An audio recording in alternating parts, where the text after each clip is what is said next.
We had an ethical non-monogamous relationship. Well, there was a ceiling on how open-minded one can be.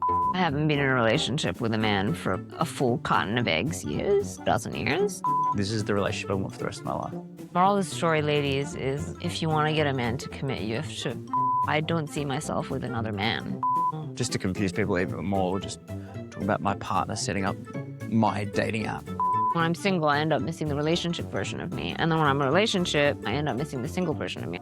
Do you want to share our story? From my perspective, it's the context. I've always grown up feeling a bit different. When? When I say different, though, about the kid thing, I wrote in mirror image. I didn't do well at school until I was in my teenagers. So my sister was always a really cool kid. She was a ballerina. Everything she did, like straight A student, like until she got naughty, but great at sport. I was the short, chubby little sister who all my friends who were male would be like, oh, I have a crush on Zoe. So I always kind of felt just terrible at everything. Like, she was better than me at the piano. I mean, she was also 4 years older than me, so she was just more Tough to capable. compare. It's funny because if you talk to her, her perspective is I would get away with things that she would never have gotten away with because she was the older kid. She had like the harsher standards. I basically learned from her lessons. When I was like old enough, at like 11 or 12, got really good at like pattern recognition. So I was like, oh, when Zoe did this, she got beat the shit out of. It just seemed like having sex got you in trouble. So don't do that. I think that kind of implanted this thing in my head of like, okay, don't have sex until you're 16.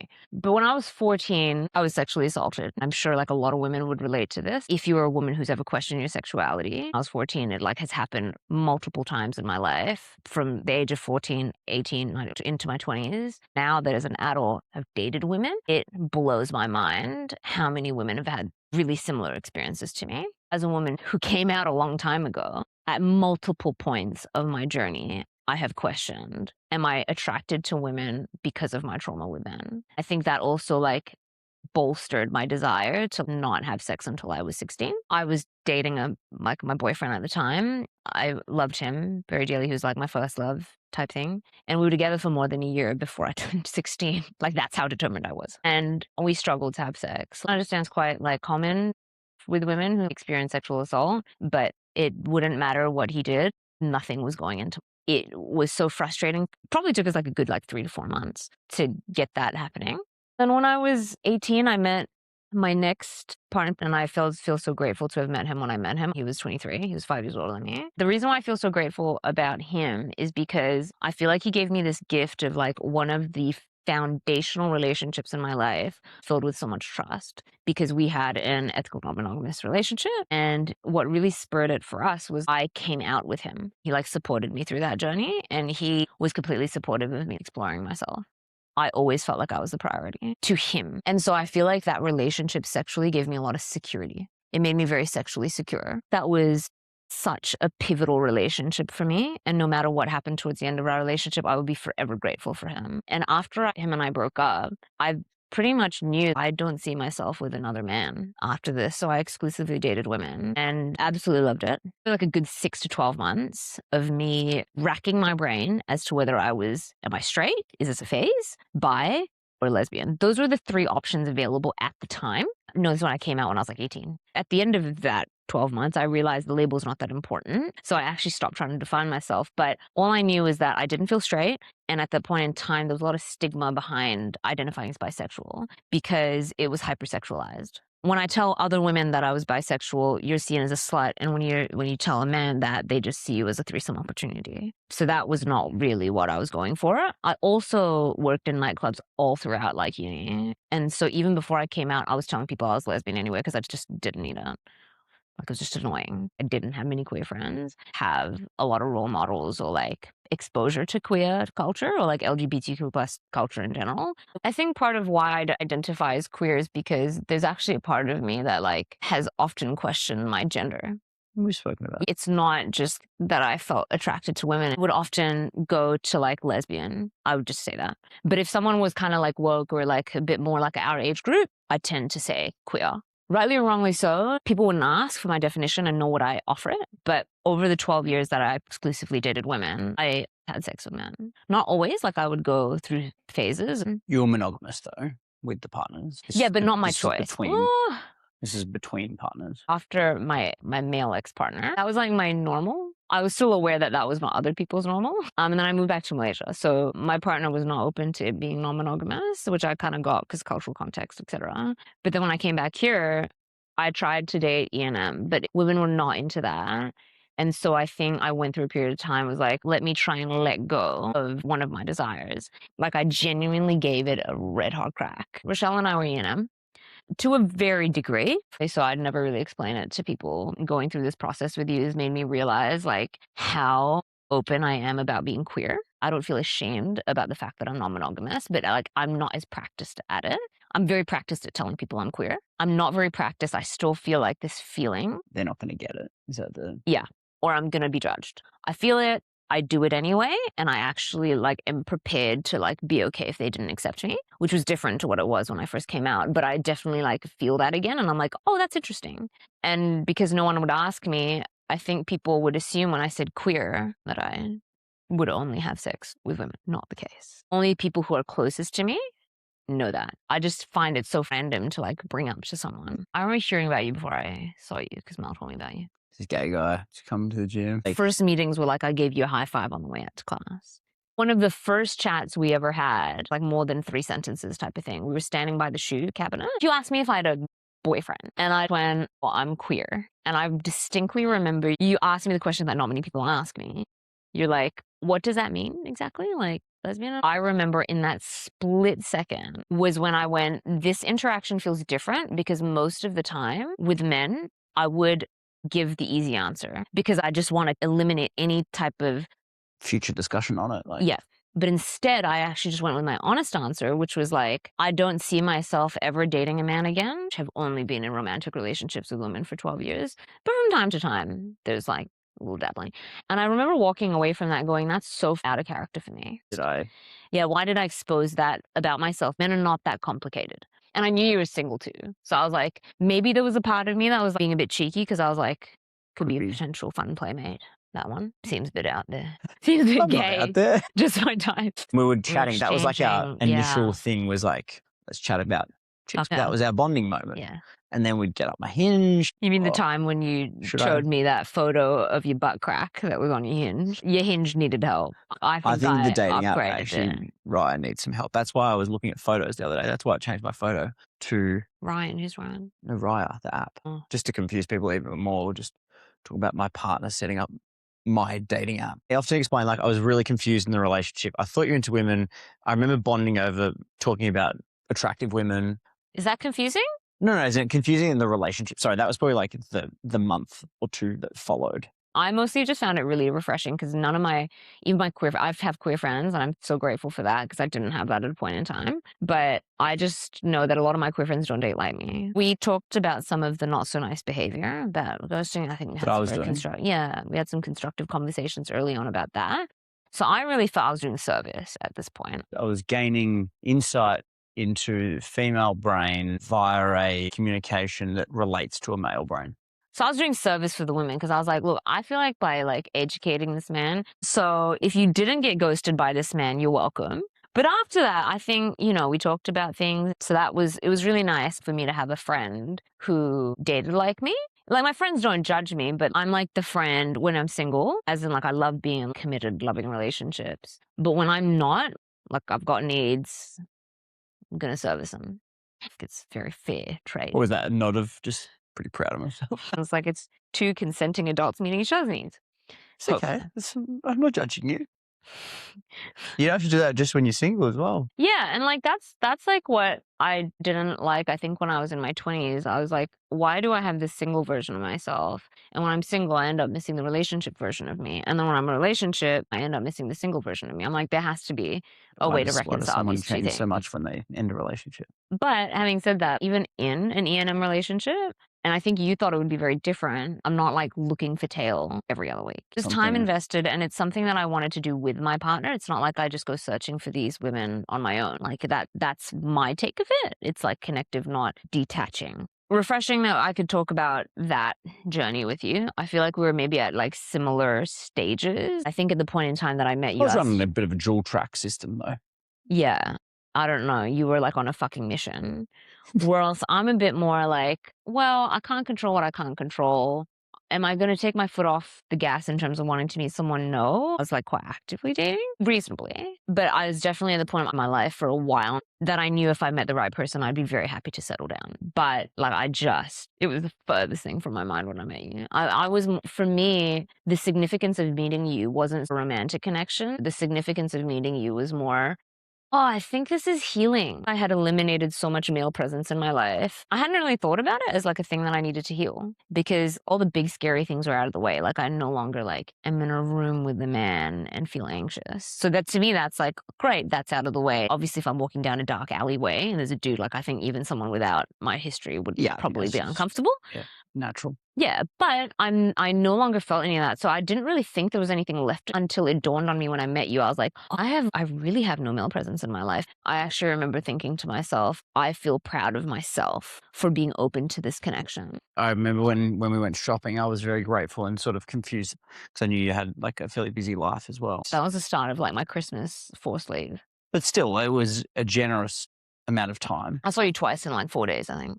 Sorry, I wasn't valuing the relationship that much. Yeah, but that's what I mean. It's like the significance of it for me was like, oh, this is like male presence in my life that felt safe. And I actually put you on a lot of tests to see if you would fail. What were they? And you invited me for Drinks with your friends. And it's like I would hear these voices in my head going like, why would you go to that? It helped that you invited me to a bar that I'd been to before. So I was like, okay, it's like a pretty big space. Like there'll be people there. A part of my brain told me that that was a stupid thing to do. But then I went, and then I still remember like you offered to like walk me to my car. I could tell you just wanted to make sure that I got to my car safely. It was a 20-meter walk away. So I was like, no, I think you can still see me. I'll be right. Like I'm going to be in eyesight range. I also didn't really feel like you attempted to do anything. Most of the times anything non-consensual with a man has happened, there's always been substance or alcohol involved. So that was a good test for me because I was like, I knew that you guys had been drinking for a while. I had the thought. And then for me, the next voice is like, there's something in me that's telling me that this is an opportunity to rewrite some positive lived experiences with the male species. So that was you had it as a group opportunity. You could tick off a few. I actually more just like trusted that you wouldn't let anything happen to me with your friend. I remember that night quite clearly. I viewed you as a friend at that point in time, and I would have stopped anything happening. I knew that there was something in it. It was bringing up something for me because whenever I would meet guys for dates, like as in too far, not to date, there's this feeling in me that comes up. Adrenaline rushes through my system. It's not that I'm excited. It's like I get this huge rush of like, I'm so alert. Like I've taken 3 cans of Red Bull. I feel very disconnected from my body. There's a part of me that knows that there's no route out of like that other than allowing myself to feel it and then just actually allowing myself to calm down. And so I felt that like every time you would ask me out, when I'm getting ready to go out, I feel that like rush of adrenaline, and then it would eventually dissipate. Like I'd get in the car and then I like do my whatever grounding exercise. I also felt like you had a fair amount of social accountability because I knew people at the studio knew you. People would know if something went wrong. I trusted in you, and I also trusted in the social accountability that you wouldn't actually let anything happen to me. At this point in time, not romantic things, but there was like safety in that. There was a few other tests. We went out to dinners and stuff, and you would be drinking. And yeah, now that I say it out loud, because I don't think I've ever like analyzed it this much in my head nor with someone else, I think a lot of the tests for me are actually, and they involve alcohol. Like, how does someone change? Because I genuinely believe, at least for the majority of the men who had done what they had done, I do believe that they wouldn't have done it had they been in their right mind. I'm not making an excuse for them. I don't forgive the act, but I have forgiven them because I just go, there's like, what's the point in me harboring this anger towards this person? I'm not excusing what they did. When I think back on that, I still get very angry. But unfortunately, they wouldn't have done it if they weren't. Shit things, a lot of these men weren't strangers. They were people who I thought cared about me. And when that happened, it just destroyed that for me. And I think how I've made peace with it is like, there's a part of me that actually goes, at least the ones that have apologized to me about it, I do genuinely believe that they care about me. And I do genuinely believe that if they had been in their right mind and sober, they wouldn't have done it. Doesn't mean I need to invite these men into my life ever again. They weren't like daytime things. We went to dinners, you know, like you'd be in my car. There was so many opportunities like in my, this is not my healthy brain, this is like as in that brain, that told me there were so many opportunities for something to have gone wrong, and like he actually passed all the tests. I think the ultimate test was actually when you had that Bucks party. That was probably when the alarm bells were going off too much for me, when you invited me over to that friend's house. Yeah, I think I get very caught up sometimes on like doing things like that because I know ultimately the person who's going to suffer is me because I will blame myself. Because it's like, this is I had not a choice even, to go there. yeah, this is not even like a quiet wine bar where you've been before, so you're familiar with the area. You had all been drinking for like ages. I didn't explain the As in- situation as well. Yeah. That there was And it wasn't a red flag for you, as in I wasn't 10 like, sober this guy's females an, there. I wasn't like, this guy's an asshole. It was more like a red flag for the situation. Mm. I was like, I'm not putting myself in that situation. Yeah, fair enough.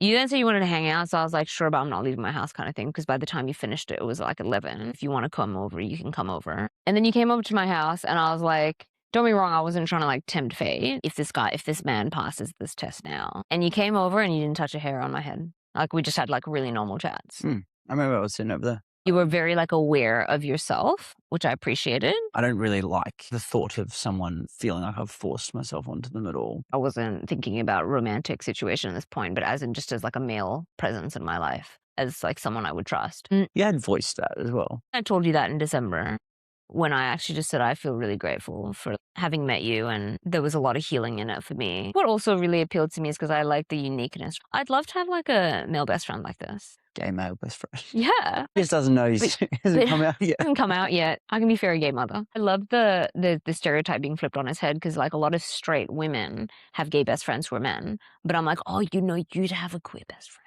The straight man. So like I wasn't really confused by our friendship at all. Like all the things that we did were things that I would do with like one-on-one time. I thrive on one-on-one time with my friends. Like I love quality time. So if that wasn't unusual for me, like to go have dinner with someone one-on-one, to go shopping with someone. The activities weren't weird for me though. For me, it was more so the dynamic of female I haven't had a relationship with historically. Unfortunately, as a guy, if I make a move to actually progress a friendship with a female to then have a one-on-one time, they think I'm making a move on them. Yeah. Just got that type of face.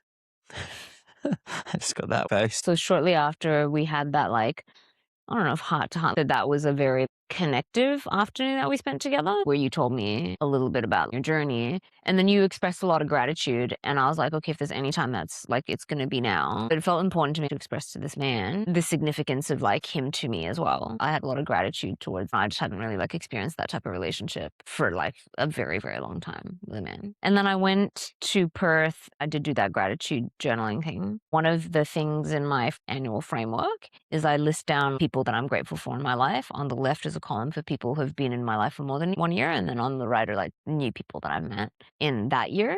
And you came up on that list, and I was like, oh, that's interesting. I do it all in one notebook. I like flip back to all my prior years, and I was like, oh, there's like really not been a man on the list for a really, really, really long time. So that was kind of the first thing that came up for me in Perth. And I was on this trip with my ex. We had been like, we had broken up like about 18 months before that. One of my closest friends. She knows me really well. We're both queer.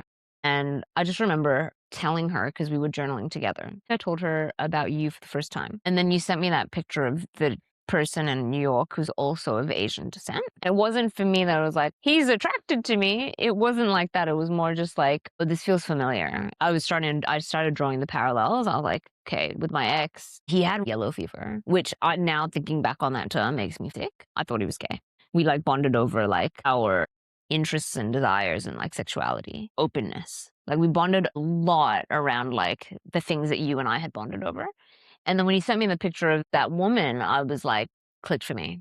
And then it kind of struck me. I don't think like I had the plan fully formed in my head. How unique of an opportunity is this? I hadn't ticked off a male-related fantasy for a really, really long time. So to me, that was more like the thing that came up. Oh, that might be a bit of fun because I knew I felt safe with you, that I trusted you. And I knew you were really open-minded. I guess you look all right too. I also knew you'd be down for like, you know, because it wasn't like I wanted to have a threesome. Okay, been there, done that. Like it's pretty bizarre. You know, like it involves plane tickets and not many people, I think, would be willing to invest in the plot like that. Brainstormed this quite a bit with Rochelle. on the trip. And you know, the other important thing that started to happen around December was you started to shift your views. You started being like, oh, you know, this E&M thing that you're into, you're like, I'm starting to get it. And I think up until that point, if you hadn't told me that, I wouldn't have ever had that thought. But it was the fact that you started having more of those open-minded thoughts. I was like, To oh, my it's level not, of curiosity, like significantly. yeah, not white picket fans, man, anymore. Interesting. Curiosity sparked. When I came back from Perth, like before we brainstormed across the trip, I made a commitment to myself in my little journal that I would have a chat to you about it. And I wasn't like going to put pressure on when I was going to have it, but I was like, I will have a chat with you. It's part of my yearly KPIs. So then you came back from New York. I saw you that night that you were drunk with the Bucks party. That was like 2 days after I got back. Probably not the right time. I also didn't feel safe pitching it to you because just because I'm pitching you this fantasy doesn't mean I want something to happen right now. And I was like, this doesn't seem like the ideal state to be pitching this to like a testosterone-filled man. Like, I trusted you, but I'm not stupid. The other reason why I felt compelled to want to have the conversation is because I knew by that point in time that you would never do anything because I think you respected me way too much. But I'm not going to lie, there'd be like moments in my head, somewhere between you coming back from New York and like me actually talking to you about it, though I would fantasize about that happening, as in just About sex. me making a move. Yeah. I'm aware for myself that I have 2 sets of fantasies. Fantasies that I fantasize about that I have no desire to come true in reality. And then I have fantasies that I do want to become real. To me, that was more something I like fantasize, but I didn't necessarily, because then that for me would breach. It would have been like short-term pleasure, long-term, I would have lost something in that. At that point in time, did you know I was not going to? Yeah, that was part of why it was a fantasy. Because it was like not allowed. I normally tell people I was like really confused as to what we were. So I hadn't had a female in my life. Does she want to just be friends? So in my mind, I was like, okay, park any physical attraction, any form of like a future of a relationship. Because I love the friendship. It's something very different. I've never had it before. Don't fuck it up, Dan. Put that in a box and just like shove that away. I knew that I didn't want to risk jeopardizing our friendship. I remember like I went for a walk with my mum and spoke to her about it because I'm like, can you just help me analyze from a female? Don't know why I picked a 'Picked your mum. 63-year-old lady. Go, yeah, she'd know what a queer woman who's in her mid-30s would be going through. So I went for walks with Mitch and someone else, and they were all like, but Dan, what do you actually want from this? I want this friendship to exist in one way or another, so let's just ignore that. We had dinner. You would come from the tennis. He had quite a lot of drinks, right? So he's drunk again. It was like, let's just let this man sober up. Then I think we got to the end of dinner, and then you're like, oh, didn't you have a proposition? Because I had texted you, this man's got a mission, like he needs to know it. I wasn't leaving that night without knowing. I had planned to just go like, I'll just talk to you about it another night. Because it was late by that point. I had hypothesized 15. What did you think it was? I thought it was some form of sexual desire. I was open-minded, but I didn't know there was a ceiling on how open-minded one can be. So we were in my car, and my biggest thing was I didn't want it to ruin the friendships. Like, I value our friendship way too much because of how significant the whole male healing trauma was to me. I told you I've ticked a lot of things off my bucket list, like sexually, and lots of other things on my bucket list, but there are a few to do with men that I haven't yet ticked off. And one of the things on that list was I've never done a sex trip. I gave you criteria because I'm like, I'm not taking it for a test drive for the first time with like 2 other women there. I'm not going to be responsible for this being shit. Feel bad I'm doing Imagine if a we did. disservice. That would have been great for everyone. I would have done all right without you. I play my part. Yeah, you can just look pretty. You can be a woo girl. Keep it up, girls. She needs a bit of a water or something. I'll get her a drink. For me, it was like the 4-step process before that could happen. We obviously need to find time. This is not it's going to happen tomorrow thing. This is a layered process. And then you didn't say anything for about like 2-4 minutes. I like asked you, are you okay? And you're just like, just need a minute. I did. I needed several. Yeah. And then you told me you needed like a day or 2. You needed to whiteboard it. Every time you'd ask me a clarifying question, you'd be like, how'd that work? And then I'd answer you. And then I could just see your brain break a little bit more. It was like, brain cannot compute. You broke my brain. Yeah, you've also misrepresented me in this got as well. Slightly different story to Mitch. No, you came to me and you said, I've finally worked it out. I want to date you. You're the best. Because of that, I'm getting up and I'm getting my power back. By the end of that night, my brain was just like jumbled. Literally, I was in the car, like just like doing the orphan rock. Needed to get you an anxiety blanket. Something that I just never thought was actually real. I dreamt of it or imagined it. And finally, at that point, it was like, this actually could come true. Not so much the shagging trip, more so the relationship with you part. I remember specifically saying my time with Shalisa is so much more interesting. I actually have so much more fun in that.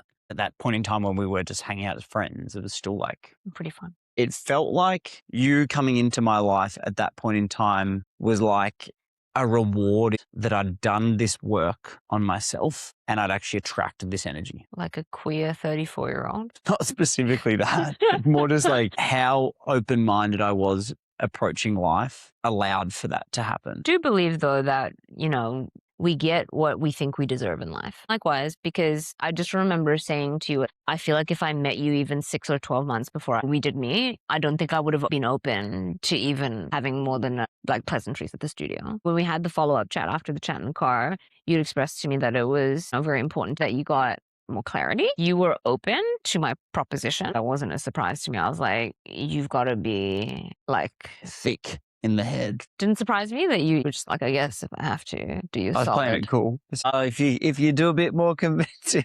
You were open to my proposition, but that if we got intimate, you would find it hard to not develop feelings. And you're like, I just need to know before anything happens. Need that clarity in my mind. You also reiterated that you felt the same way as me. You didn't want to ruin the friendship, which I wasn't really too worried about. We're very similar communicators. What I said back to you was, I haven't been in a relationship with a man for a full carton of eggs years, a whole dozen years. I couldn't promise you how I was going to feel, but I was open to like seeing how I felt. I definitely had beliefs of like what my future partner would look like. I had been through enough relationships and breakups to know that list changes. So if you had asked me a few years ago what my future partner would look like, first of all, it would be a different gender. But I probably focused on the wrong things. I didn't feel like it at the time, but I think with enough, like my 4 serious adult ones between the age of 18 and 33, like my list changed every time. What changed for me over time was things like how we can communicate through conflict, like how my nervous system feels, how I feel. How accepted do I feel by the person? For me, like all of those things, in particular, how much I just felt accepted by you, had like a significance to me. I was like, there must be a reason why this person's been brought to me. And minus the fact that the gender is different, a lot of it's there. Enough for me to be open to the idea of exploring it. It wasn't like you just bulldozed what I thought my future partner would be. I think there were a lot of things, for example, for me personally, admiration and excellence is like a big thing. Already at that point, like admired you for like probably like 2 key areas. I think you care a lot about people and like you're always very willing to help. And I also think you have an exceptional career. So to me, those are even just seeing who you are to people in your life and even the studio. I also realized I hadn't really felt so understood and accepted, which I blew my mind that it was coming from a man. I would have assumed that because when we both have vaginas, like, oh, surely we just understand each other so much more. And don't get me wrong, in some ways we do. For example, like most women know what a period is. And most men may. This one doesn't. So there's like a lot of those things that are like, okay, that's different. But in so many other ways, I actually feel more celebrated and supported than I ever have. I arguably have like a bit of an odd list, right? I'm queer.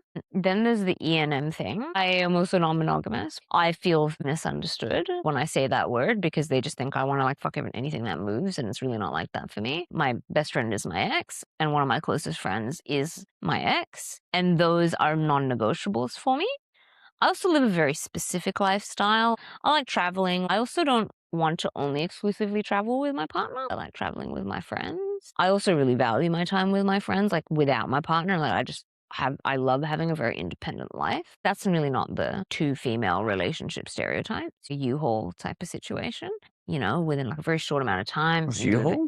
You move in together. It's a moving truck brand. You integrate your lives very quickly. Moving together? I don't mind some integration, but I like connection. And in order to connect, we have to be 2 separate beings, because if we're one amoeba, you can't connect. It's a bit incestual. Well, it's just impossible to connect to something when you're a part of it already, if that makes sense. Shared that view from the start of our friendship. Yeah. As in, because that was something that I was quite vocal about, even when we started seeing each other. You're wanting to definitely a bit more lose- sensitive about it than I was. I don't think you really thought I like how much independence I liked at the time when you said that. So I'd like, oh, hey, next week I've got a bit more time to let you know. And you're like, no, like I really need my time by myself. You told me this. And then after a while, you were like, oh, shit, she really meant she just had one extra night that 1 week. Yeah, I thought there was going to be little slots pop up. We're in a rhythm now. What I sometimes had felt was missing, exactly what you said, you know, it was like, I've never been sure. This is not about blame or anything like that on any of my ex-partners, but it always felt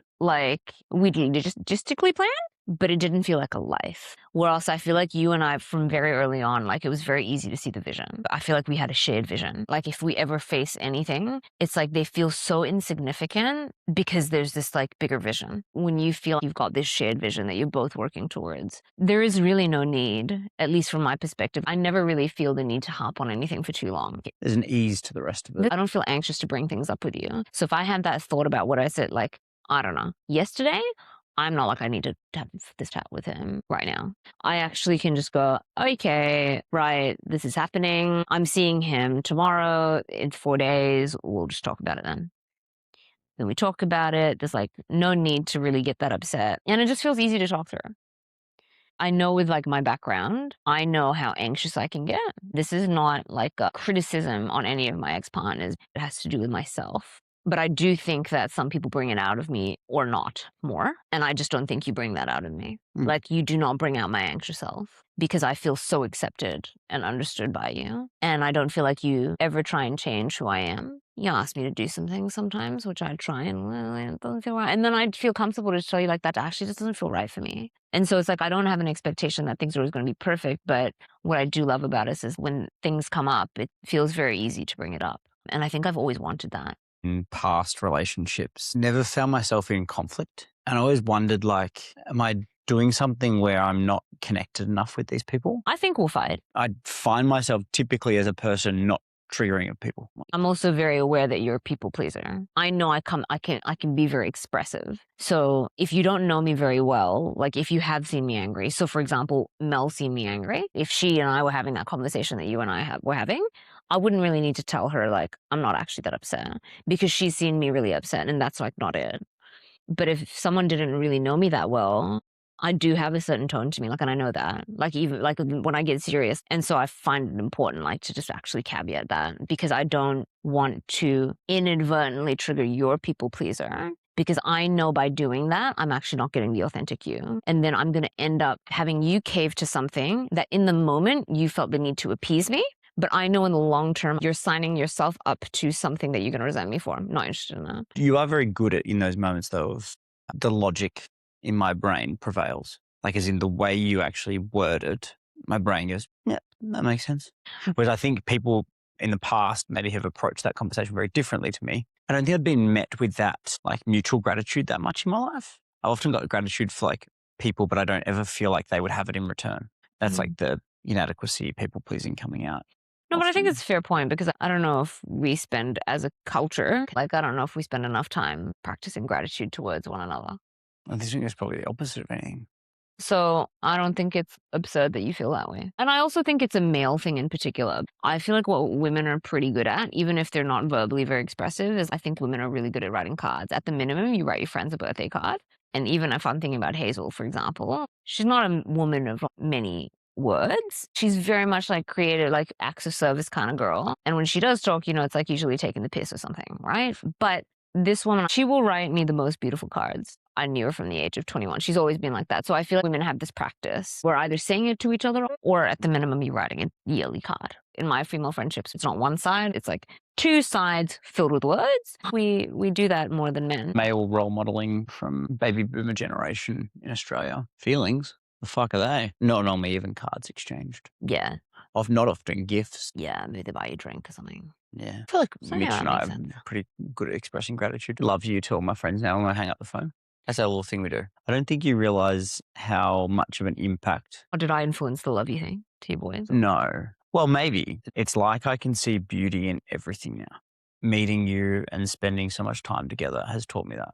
As in because I encourage you to see beautiful things, or? Yeah, and I think you just challenged my brain in a way. Friends have even told me this. They're like, you just rock up to any conversation with almost anyone now, and it's like, I can see it for something. And it's typically some form of beauty. It's almost like I would go out of my way to seek it now, though, as well. It would happen in my life where I would see these things potentially. I probably wouldn't voice it, but now it's like I'm literally going out of my way to positively influence people, which typically then it's like this moment that's created. I think like because one of your superpowers is one-on-one interactions, and your ability to build rapport in them is like incredible. Your ability to, in what I would have historically deemed a negative situation, you've taught me to go, there's a lesson in that.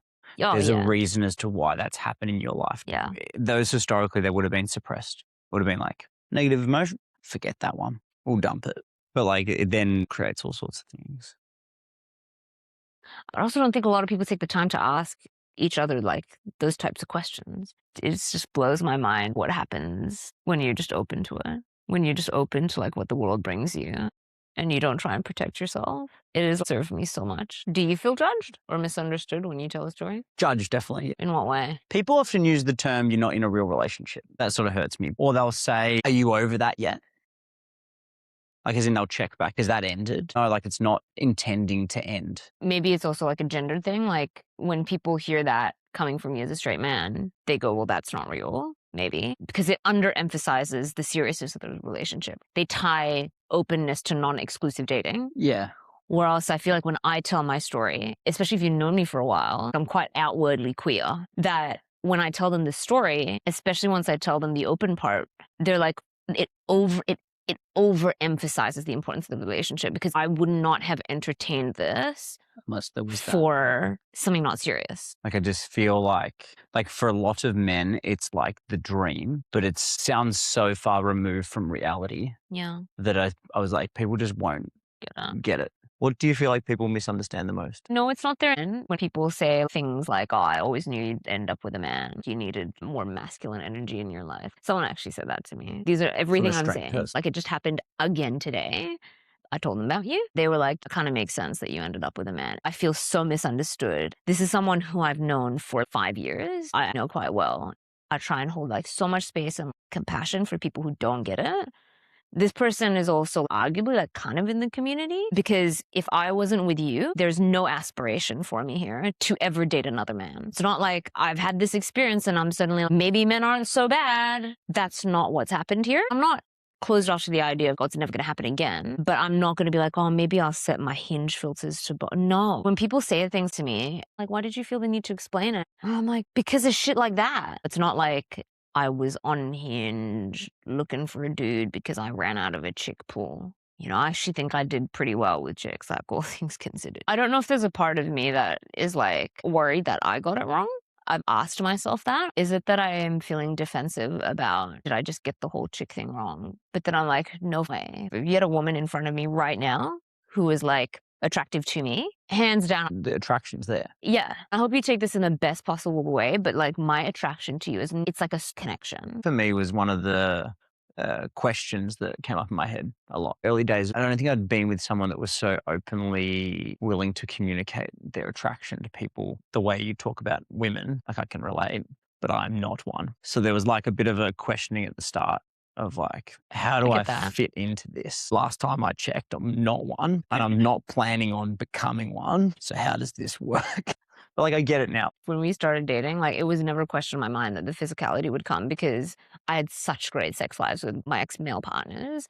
That's why I didn't question it until I was a later teen, especially when there are emotions involved. I just feel so emotionally connected that like I want to be as like physically close to them as possible. It's a very different feeling for me though. What else do you think people misunderstand? Sometimes people misunderstand me when I tell them initially, because I caveat myself, this doesn't change anything about my identity.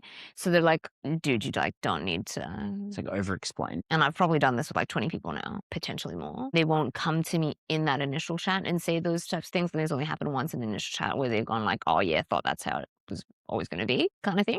But it's often like in follow-up conversations, then they'll actually not have and then they'll say it. So yeah, actually that's exactly why. We had the chat the way we did. Yeah, like that's exactly what I did, because I've done it. By the time I started telling most people, I'd already had chats with like my, I don't know, 5 closest friends. So I already had some intelligence about how people will react. So I wish that there was like a special like ring or something, or like a special club thing. As often the male will say, "Oh, you've turned her." I very quickly correct them. I just get so angry at that, because I'm like, well, first of all, I loved having sex with my ex-partner. Like, out of all of my relationships, hands down, one of the best sex lives I ever had with a person. That's so not true. These are internal thoughts. So I'm always very polite, because I know that being angry about it is not really going to help educate people. I try and do my bit just to. I appreciate that. Okay. Well, is this hard for you, dating a queer woman? No, I love who you are. What do you want people to understand about a relationship? This is the relationship I want for the rest of my life. That's how I feel. I don't think I've had that feeling ever. Like, with confidence and ease of thinking that and saying it. So the moral of the story, ladies, is if you want to get a man to commit, you have to propose like a crazy sex trip to him.